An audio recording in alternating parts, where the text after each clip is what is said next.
Josef luister na God. Josef en Maria was verloof, maar nog nie getroud nie.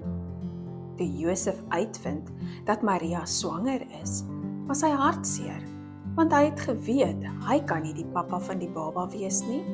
Hulle is mos nog nie getroud nie.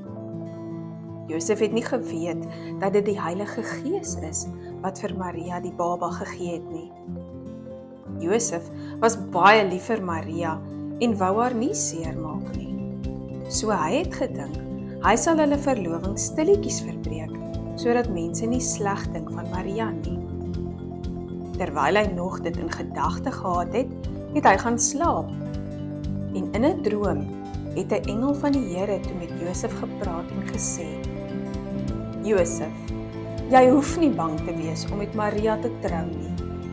Die babatjie wat sy verwag, is God se seun, en julle moet hom Jesus noem. Hy is die Messias, die een wat die mense sal verlos van hulle sonde.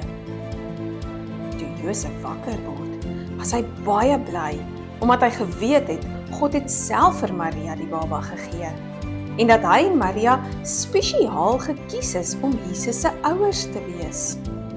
Hy het presies gedoen wat die engel gesê het, en het met Maria getrou.